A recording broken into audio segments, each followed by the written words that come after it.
Hey, we are now live, so I'm going to introduce us. I've got Larry on the line, and I want to remind everybody to subscribe so that you can be with us every day at this time, and make sure you hit the bell so you get the notifications. If you're not getting the notifications and you are subscribed, unsubscribe and subscribe again, and then hit the bell again. We just have to keep doing it so that we get the notices. All right, Larry, go ahead. Today is Wednesday, March 6th. Wednesday, March 6th, 2019. I want to apologize for my voice. It's still suffering. What I'm going to talk to you today about is kind of different. I want to address the Hispanic listeners that are with us, and there are some. You know, as we are trying to bring attention to the rest of the country to socialism, what it means, what will happen to the country if they take over. There's a big population in this country. There's one population that can give the best testimony of all, and it's the Hispanic, Latino, Mexican, or the whole Central American group. See, they came here escaping dictators and socialism, and they're the ones that should be leading, and we're calling on them to help us lead the effort to stop socialism here. That doesn't make sense. It's frustrating to me when I see the marches, and they're walking around in here, they're carrying their Guatemalan flag or their Salvadorian flag or whatever. You know, it seems, I understand having pride of your heritage, the pride of where you come from, I understand that. But does it make sense that you have to escape those countries and come to America for the freedom that we enjoy? The freedom they enjoy being here.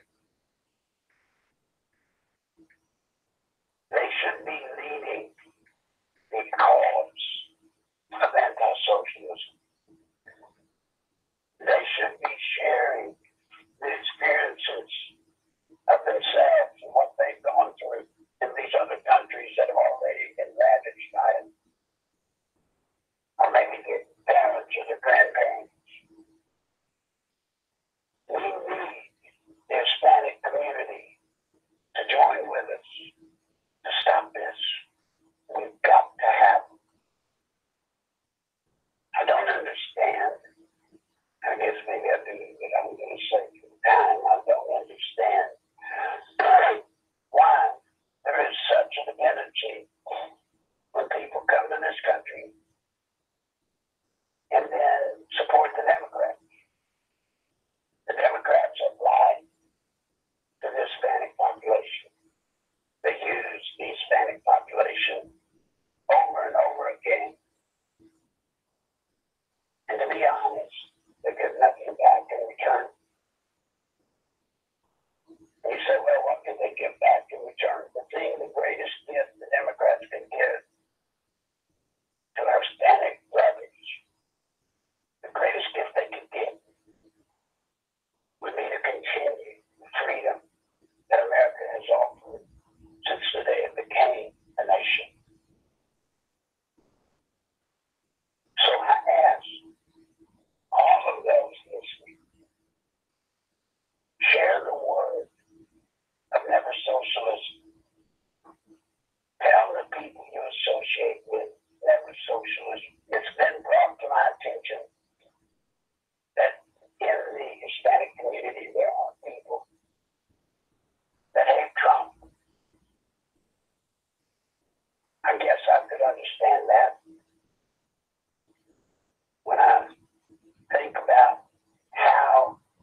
for Trump or positive for somebody that sure were. All of the big rich corporations, they made out quite well. But the workers, the average everyday American, has suffered. President Trump is trying to change that. And as he changes that, guess what? More jobs become available. And as more jobs become available, people in the Hispanic community, the Black community, and all other nationalities that are here, guess what? We all can get. Those jobs have to be filled. If you're an Hispanic American, I value your history.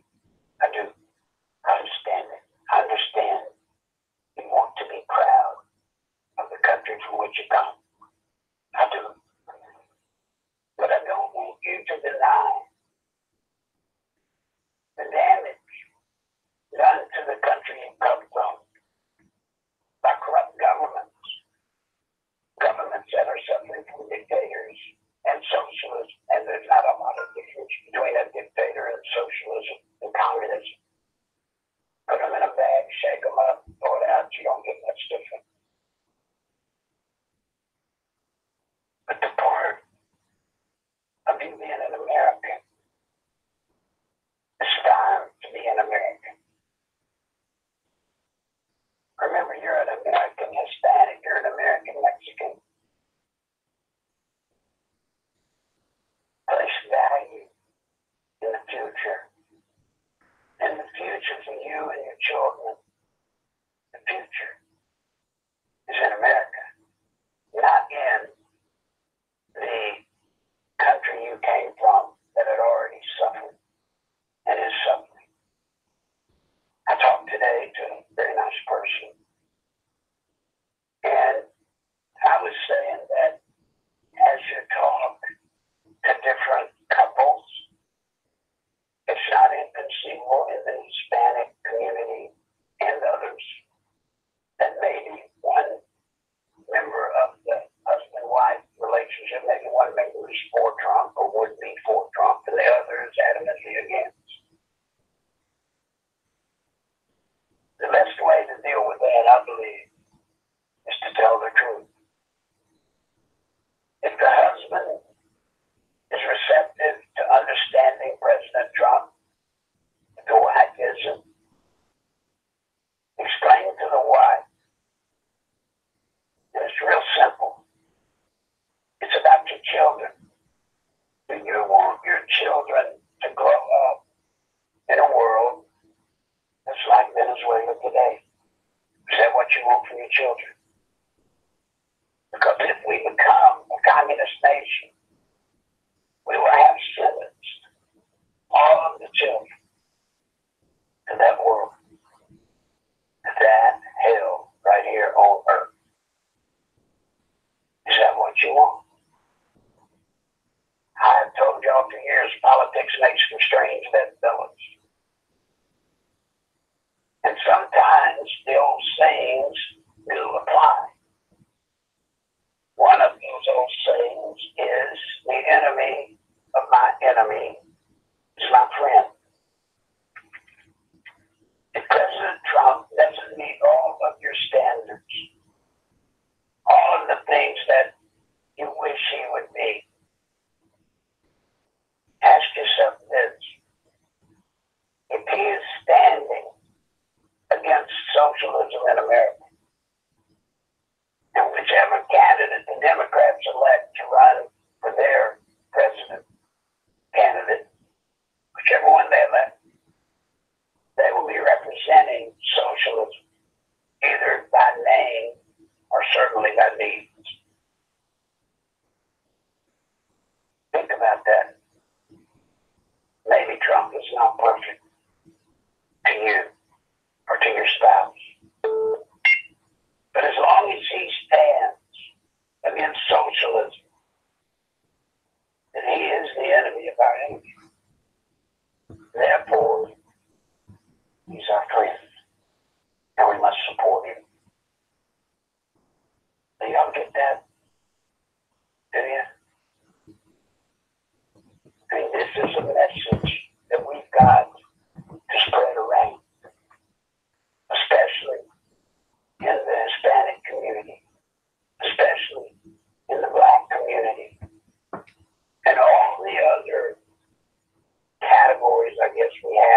country, and there are many. All we're trying to keep in America is freedom. That's all we're trying to keep. Socialism destroys freedom. Liberty does not exist in a socialist environment. Can't. Will not. And for us to be successful as a nation, we have to have freedom and liberty. Short of those two things, the United States of America is nothing more than a pile of dirt wasting away here on earth. I want to take this time right now to tell y'all to go ahead and start getting your questions in. I would like to see more of you ask questions. I would like to be more attentive to what you want to know than me just sitting here and spouting off things that may or may not interest you. So if you have questions, start sending them in now. Mary Ellen, when they come in, go ahead and interrupt me, please. Okay. So you see, guys, we've got an army that should be leading us. The Hispanic community should be leading us. But instead, it's somewhere around 90% are gathered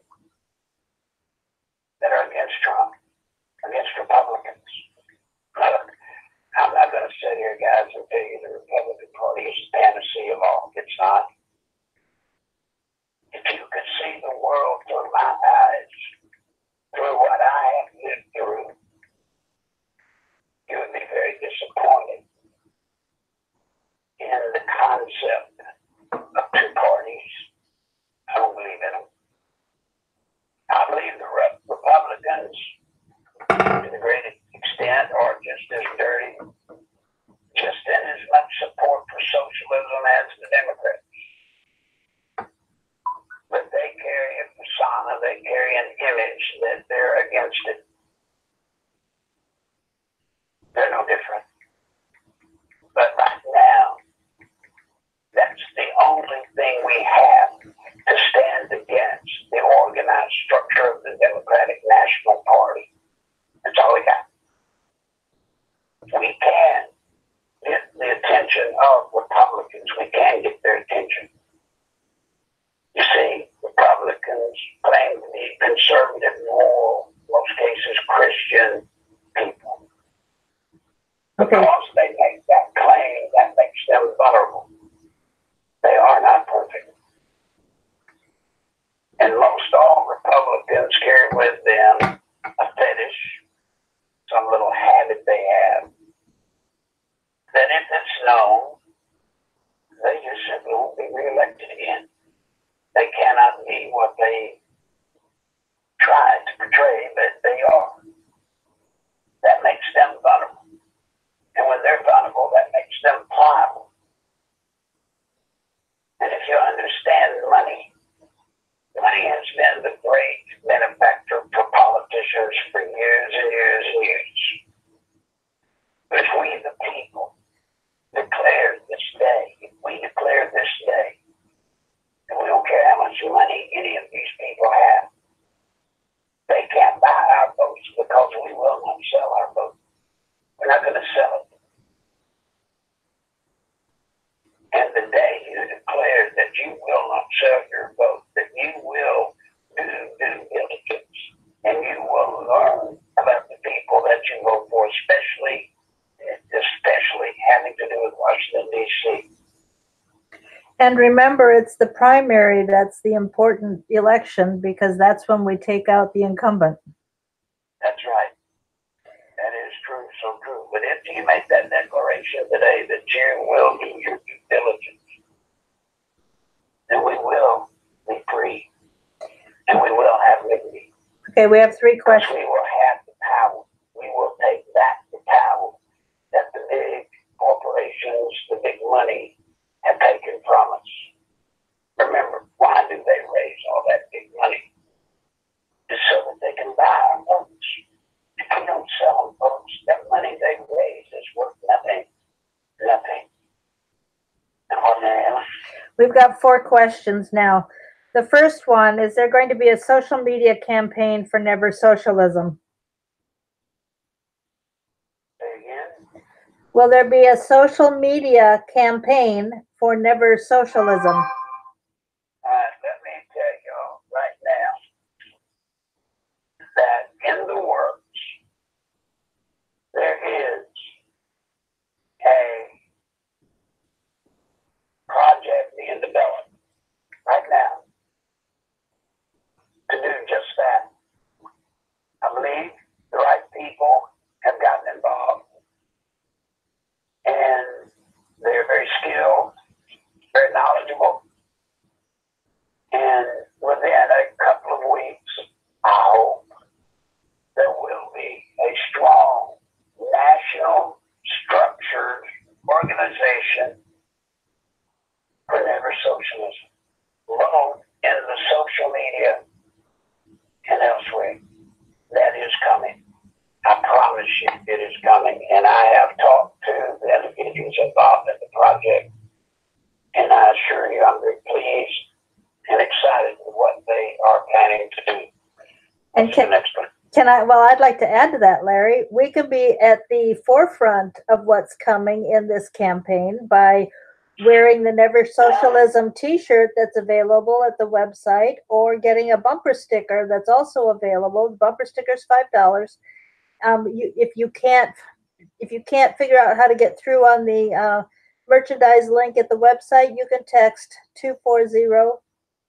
240-499-6729. That's listed underneath the video today. So you can text and ask information about how to get them. We need to be promoting it because it's a good way to start a conversation to help make people aware. Okay, somebody. Once again, I want to say this, folks. Weeks went in to developing that logo that's on the t-shirt because we had to create a dynamic design. These are not trinkets that we're coming up with just to have things to sell to raise money. I don't do that. The shirt, the t-shirts are designed, if you will wear them, it will create conversation. It can cause people to come up and talk to you, break the ice, so to speak. And even if they don't come and talk to you, I assure you, every person you pass, or anyone that passes by you, will see never socialism. And for that instant, for that moment, they'll think about it. They will. And I'm going to attach the Never Socialism bumper stickers to the trees and my mailbox to catch attention as people drive by. All right, what you got? The next one was, do you know anything about Robert David Steele? That maybe we should work together. If anybody has contact information for him, let me know. Just a website. If it doesn't have an actual contact information, a website isn't adequate. I need to actually know how to call him. All right, I don't know anything about him, to my knowledge. I mean, so I can't really say. Just I'll leave that to Mary Ellen. She knows the various people on the internet and such. I don't. Okay, now this is a question you've answered many times, but we're going to ask it again. Are there military tribunals against Obama, Clinton, and the Bushes for crimes against humanity and against America? Oh, God. Guys, that is an absolute fabrication. It's not true. It is not true.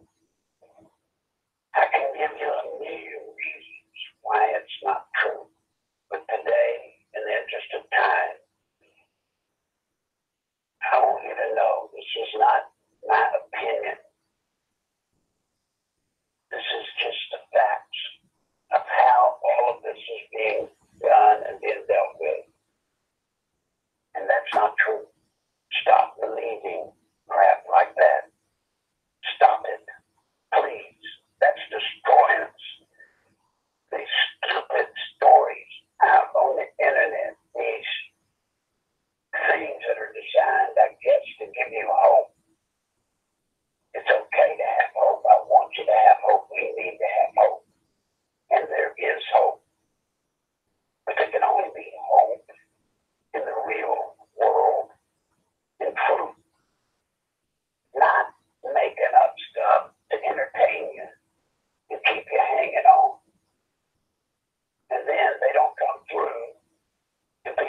disappointed all over again. And you go talking to people we need involved with us. We need people that heretofore have not ever been involved in politics, don't want to get involved in politics. They don't like it. They think it's all trash. You go hitting people like that with those kind of stories, and they put us all in the category of nuts. We're all nuts. And they push away from us. People we need to be with us are pushing away from us because of these kind of fabricated stories that are on the internet. Now, I don't know. I've told y'all this before. I don't know if they're done purposely to in the form of disinformation to do the job they're doing quite well, which is to get people to follow them and get people's hopes up just to burst their bubble when it don't come true and to make us look like idiots to people we need to support us. I don't know if it's disinformation like that or if it's just somebody that's in it for the money. More people they can get to go to their YouTube thing, they get the money. Or if it's just somebody for self-gratification thinking it's fun to just see how many people they can get to follow. I don't know. But all three categories have the same net effect. They hurt us, and they hurt us deeply. So damn it, stop it. Stop it. Times like these, I need every one of you to use your head. Use discernment. Use your brain. You can figure a lot of this stuff out for yourself if you will just sit down and think about it in a real reality format. What you got, Taylor? Well, I'm going to add to that a couple things that you've said before. The military tribunals would be run by generals, and many of them, because they've been in a political realm as a general, they are going to have some ties to deep state. And so, being willing to prosecute people who put them in that position might be a little difficult to believe they would do. The next question is, why are the Republicans reacting against the state of emergency? It makes them look weak and maybe dirty. It's because they are weak and they are dirty. The gravest mistake you can make at a time like this is not to know who your enemies are. Now, they're not going to stand up and tell you they're our enemies. They're not. Trust me, they won't do that. So what you have to do is judge them on their actions. And one of the first things that should show you a Republican, if that's the book you're concerned about, if you're concerned about a Republican, any Republican that stands flat-footed and tells you we do not have a crisis at our southern border is a liar. They're a liar. And if they'll lie, they'll cheat. If they'll cheat and lie, they'll steal. And they do it all. Judge them by what they do. And when you see Republicans coming out against that, you have found another person in the deep state category that is out to try to hurt President Trump. Remember, long-standing Republicans have been a part of the system for many, many years. Many terms means many years. They don't want Trump to be president any more than the Democrats do. It's all a lie. They want him out. Now, they play the game. They play the game to try to latch on to as many votes in his base as they can, so they'll pat him on the back on one side, and I don't need to tell you what they do on his leg on the other. Okay, next question. You're going to be mad about this one again, Larry, but I have to ask. We're going to go over it again. Is it true that McCain and Bush Sr. were put to death for crimes against humanity? Now, I just gave y'all a lecture, and I didn't mean to. I gave you a lecture about Diane to incredible stories on the internet. I do not know where that story's coming from. I do not.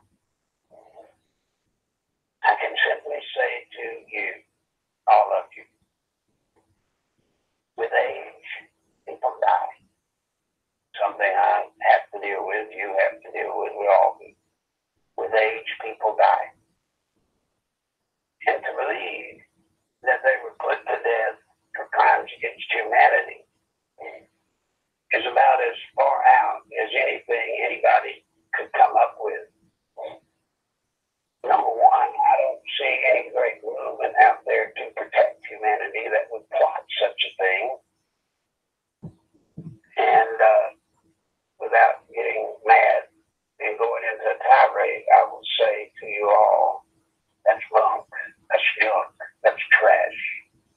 Don't believe it. If I've been the person that asked the question, I don't mean to. It's tied, Larry, to the whole military tribunal idea.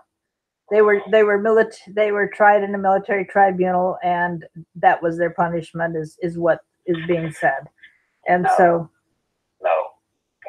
okay. You know, you don't understand. If you're believing that stuff, let me help you a little bit. You don't understand the system and how it works. Even the media, as twisted as it is even as out front as the media is in the tank against Trump, gatherings by a military tribunal would involve a cast of thousands of soldiers. Thousands would be involved, not directly, but indirectly. You could not keep all of those soldiers who I do respect, who I do have tremendous respect and loyalty for and to. You can't keep their mouth shut. You couldn't. You could not pull it off. So, once again, think about it.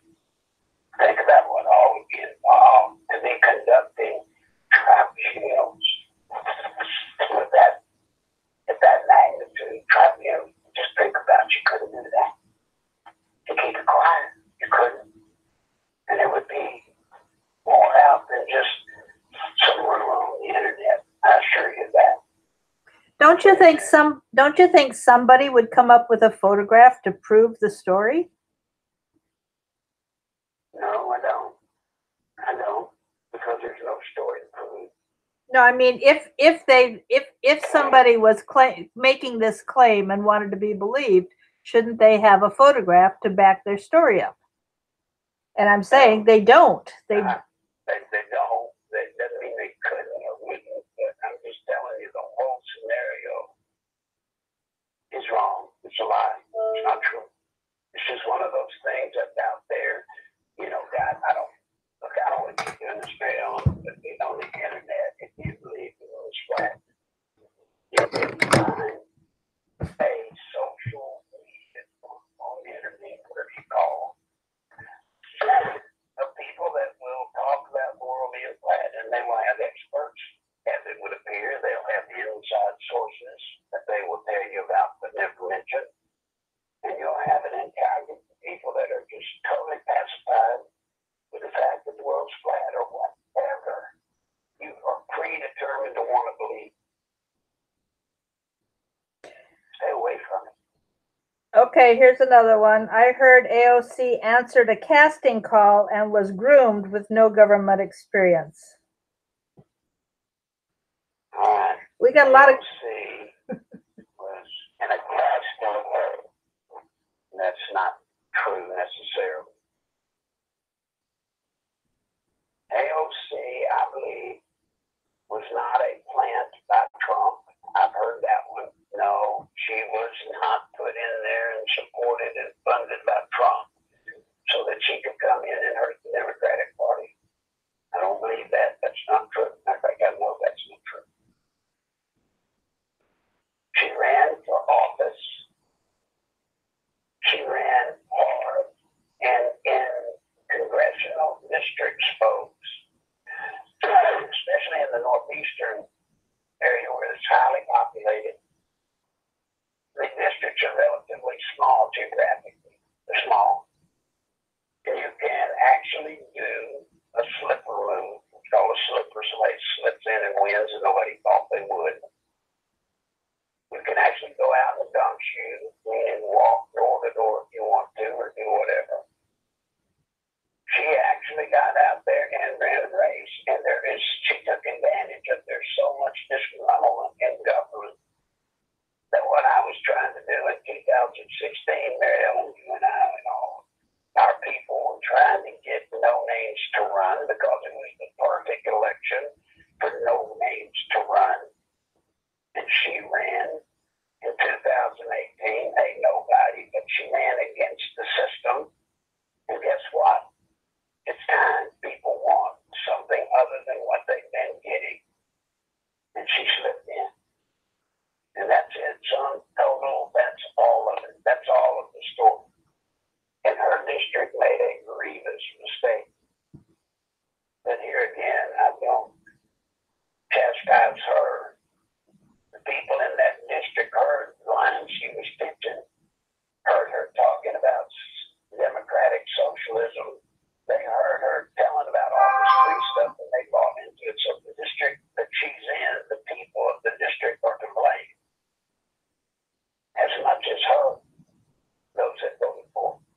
The sad thing I find with AOC is the fact that we wanted waitresses and truck drivers and so on to win, and she's proof that it is possible.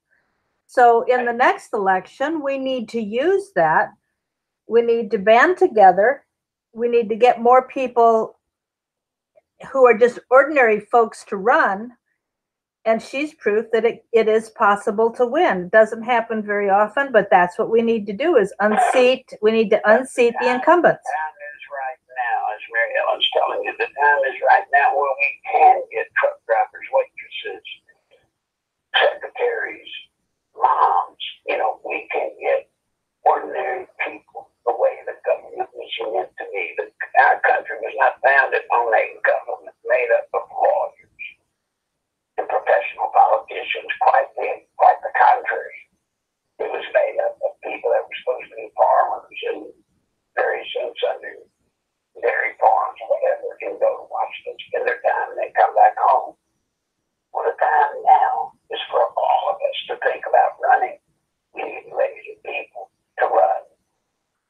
And she's proved, as Mary Ellen was saying, she's proved that it will work. And you don't have to have a lot. She didn't have a lot of money. She didn't have the financial backers behind her. But the mood of her district is the mood of the country right now. People want someone outside of the system she jumped on, the Trump train. That's why Trump was elected president to a great extent, because he was a politician, a professional politician. What else you got, man? Okay. Are there going to be arrests for politicians involved in pedophilia? Someday, I hope. Immediately, no. No. I've tried to explain to you over and over. The problem we have with our judiciary is we have judges that are just as corrupt as our politicians.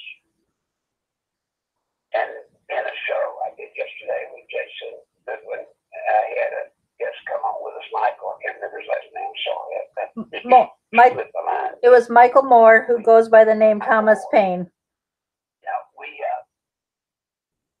we talked about the fact that Washington is nothing more than a criminal organization. It's a front.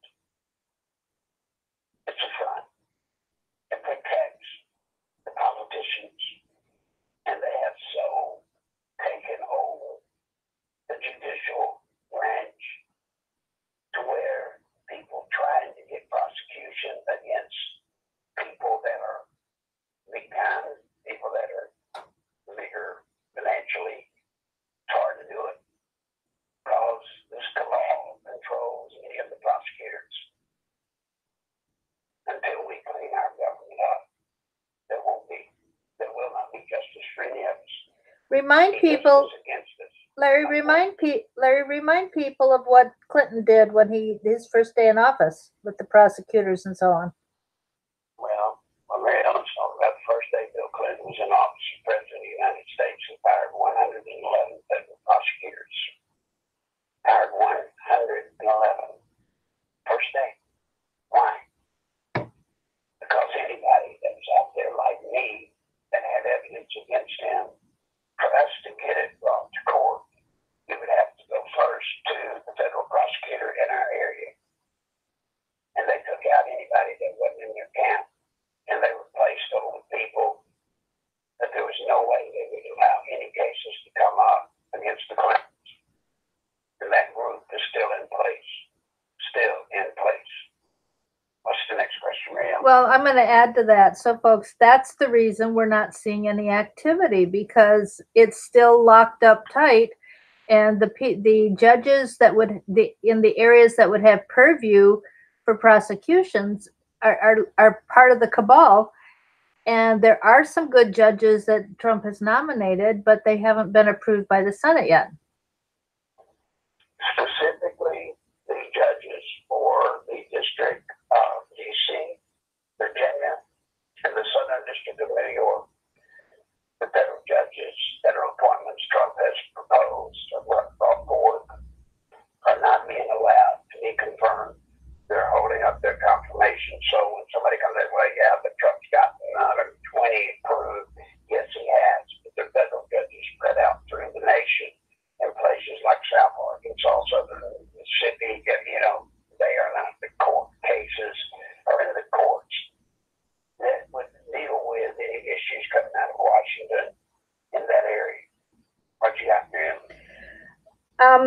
There aren't any more questions for you. Well, oh yeah, there's one. Why are the technology corporations allowed to get away with eliminating the Second Amendment rights? In fact, I talked about that earlier today with someone. Some of the people that are beginning to set up that social media organization against socialism, one of their concerns was that Facebook and I guess Twitter and all the other junk that's out there block things. They make it hard for some stories to get out that they don't want out, which leads us to talk then about whether there's going to have to be some kind of regulation on the internet. When you start regulating the internet, now you're in trouble again because the same corrupt government that we're trying to stop, if it gets the power to regulate the internet, you can bet they will regulate it in a way that our message never gets out. But I believe, my opinion, and it's my opinion, so don't jump up and down, I believe Google and the major Facebook and all these major things that are out there violate the monopoly laws. To me, it would seem that the government should step in and bust them up so that these giants in the technical giants don't have this absolute market on the internet. They need to be approached from the legal perspective of monopolies. That's my opinion, but folks, that's for smarter people than me. That's out of my pay grade generally. Well, and don't forget that if they were able to, if we're talking about monopolies, that gives them power, and if they allow competition, that's taking some of the power away from the elite. That's right. Okay. So guys, I need 4 more questions, so if you've got them, please get them in. What do you got there? Yes. Why do the elite keep getting away with crimes? Because of what we've just talked about on this program and others. They have control of the system. Do y'all understand what I'm telling you? We have let it go for so many years. We the people, we're to blame. We have let it go on for so many years that they have placed people at every strategic point in our legal system so that they can protect and block anyone legitimately coming against what we will call, let's question, the elite. There are, as of right now, due to the way they've got the system stacked right now, there are 2 standards of law in America. One for all of us, and one for the elite. And until we remedy it and fix it, it's going to be that way. And nobody's going to fix it. I'm telling you, not President Trump, not anybody. No one person's going to ride in here and say, white horse and fix it. We've got to fix it. That's why our founding fathers gave us a thing called elections. And elections are worthless if we have people that vote that don't have the damn tinker's damn of a clue what is going on and who they're voting for in reality. So please remember the weapons our founding fathers gave us. There were 3. One of them was not a gun. The 3 weapons they gave us was our voices collectively, and our vote. And I intend to make sure that anyone and everyone that listens to me exercise their right to vote and use to the fullest extent possible the weapon of their voice and voices. I intend to do that. And with your help, we can get it done. Now, anybody else, Trail? There are no more questions, but there was a big argument in the chat over somebody that some people like and some people claim is spreading disinformation. I don't like to see this kind of argument in the chat room because we need to be on the same team. Who are they talking about? Robert David Steele. that we need to be on the same team here, and it is very difficult now to find out the truth about what's going on because there's so much disinformation being put out. And when somebody sounds confident, we want to believe that they're telling us the truth. And so one person will think that he's telling the truth, another person will have a reason to think it's disinformation. And I don't think it serves our team to be arguing about it because it's hard to come up with the proof that either one has the right information. But we're here. My 2 cents in about the chat room, and I wish y'all would hear me about this. When you go on the chat room and have conversations with each other about whether it's raining in your area or it's not, it's distracting. It's distracting. So if you can, please watch out for that. Try not to get in exchanges on the chat room that will distract others from hearing what the program's about. I'm not saying I'm overhearing. I'm not saying that at all. But you did come. So if you come, I would assume it's to hear what we're talking about. Please be careful in the chat room. I'm not being mean to anybody. I'm not picking on anybody. I'm just saying that beware. Conversations on the chat room are distracting for many people that are trying to listen because you can't help but read them. And then when you read them, like you're reading, you're not listening. So please hold that down if you can. Try to keep the chat room chatting about the subject at hand. Please.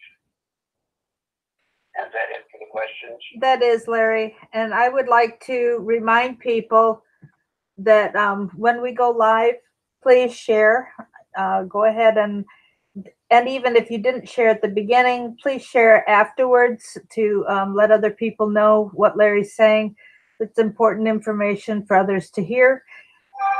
Make sure you hit the bell when you subscribe so that you get the notifications that we're going live.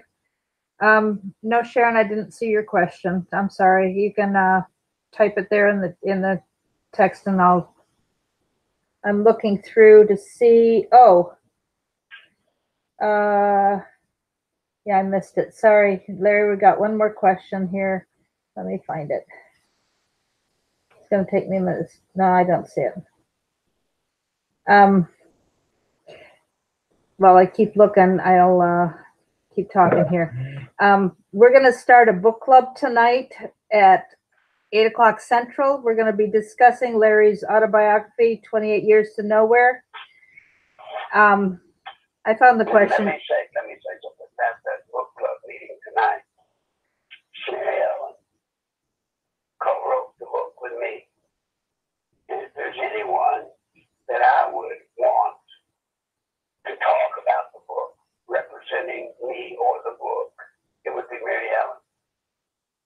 She's very well apprised of everything that went into the book. She's very knowledgeable about me when I was writing the book. She transposed every word I said. Mm-hmm. And so tonight, if you want to talk about the book, please go to this conference call number she's going to give and discuss it. I didn't write the book just to be flapping my jaws and putting out a book. It's the truth. It's the truth of the journey that I've been on. And the title of the book is 28 Years to Nowhere. So if you haven't got the book, I wish you would. We still have copies available.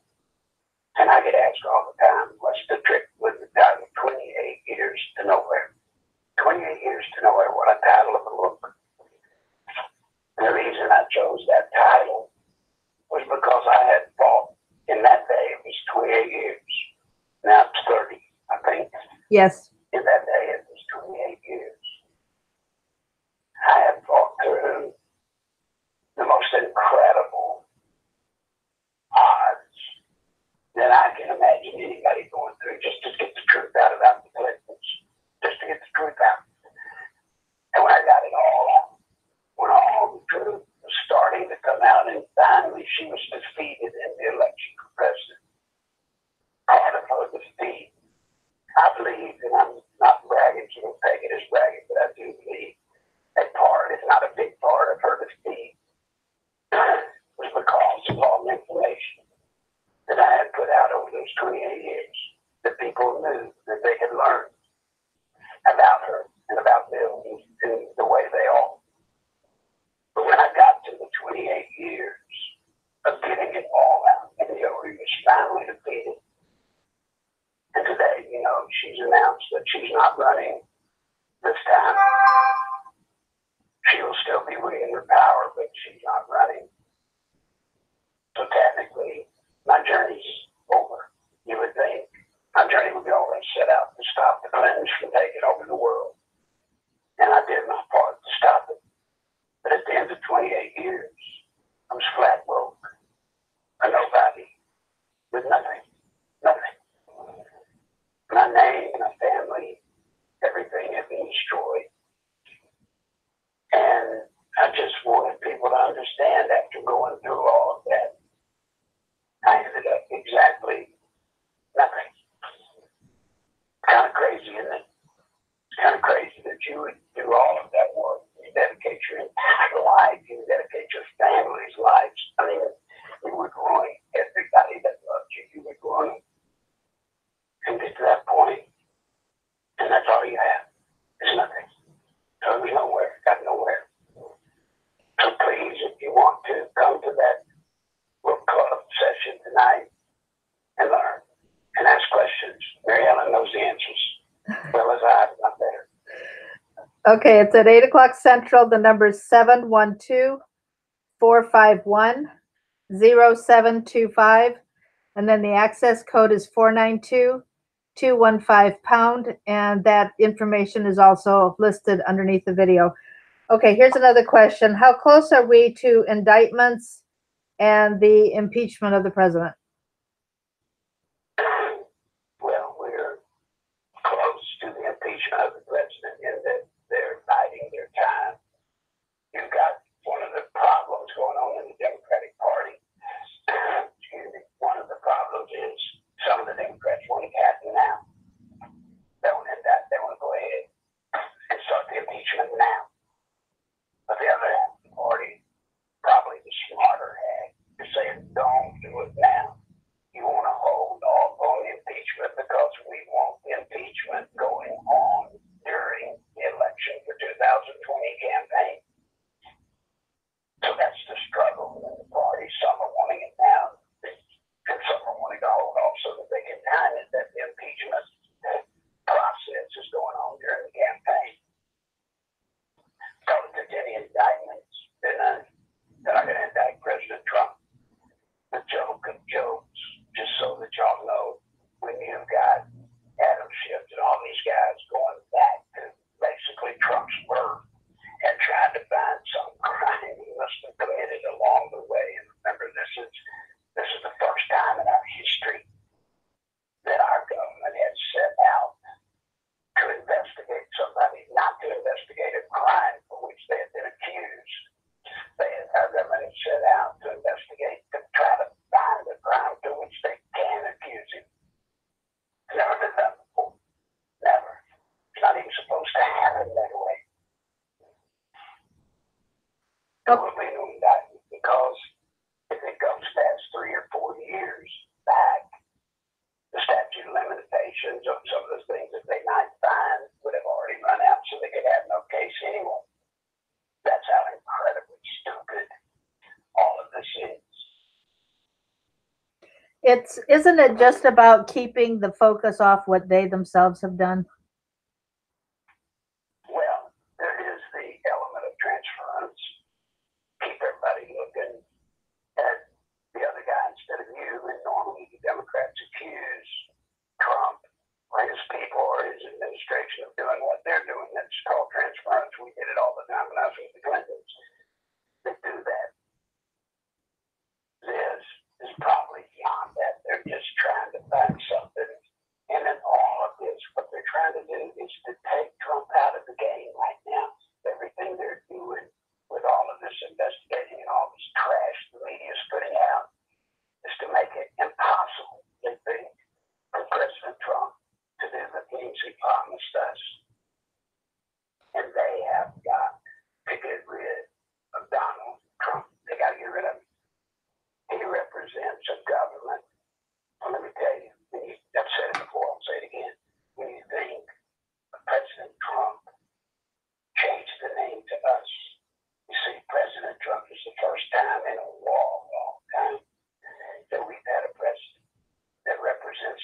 people that elected him, that represents the people. They don't want that. Presidents in their world are not supposed to do that. In the system, the president's supposed to represent the system, not the people. It's supposed to represent the deep state and this criminal cabal that they've got, this racket they've got, this crime syndicate they've got in Washington, D.C. And we're 3 judges being approved. And that whole crime syndicate comes down. And they know it. That's why they're holding up the appointment of those 3 key judges. Anything else, Mary Ellen? Yeah, why hasn't Trump suspended all alien entry by executive order? According to Texas lawyer Sidney Powell, he can do it according to Title 8, Chapter 12, U.S. Code 1182F. Because I don't think President Trump is trying to restrict all entry into America. He's trying to stop illegal entry. Now, beyond that, I don't know his mind. I don't know what his feelings are about that. So that's a question you'd have to ask him. I can't answer it. Okay. I do know this. If he did, it would be challenged in court and shut down immediately. So here we go again. John Kasich was the one that put on national news that McCain was put to death by a military tribunal. Is there an end game to destroy America and the world? There's an end game. And the end game has been what the end game has been going back to biblical times. Greedy people wanting power and to control the world. It's what it's always been, it's what it'll always be. America has been the shining beacon, the light, if you will, against that. America has been the great stumbling block. And as long as there is a United States of America, that goal of the rich, ultra-powerful people, that globally powerful, as long as the United States of America stands free, that goal never gets completed. That's what we're fighting for today. That's what we're fighting for today in 2020's election, for the presidency, of course, but also for many other positions will determine whether this country lives on or whether it ends. And when we end, I assure you, the world as we know it today is truly finished. Well, folks, that's it for today.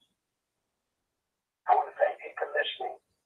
I want to thank all of those of you that have supported us, supported me, supported the program.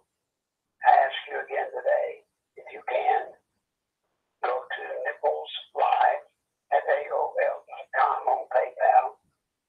I do need your help. Wasn't any came in yesterday much at all. So if you can today, please help. It's paramount that I get it.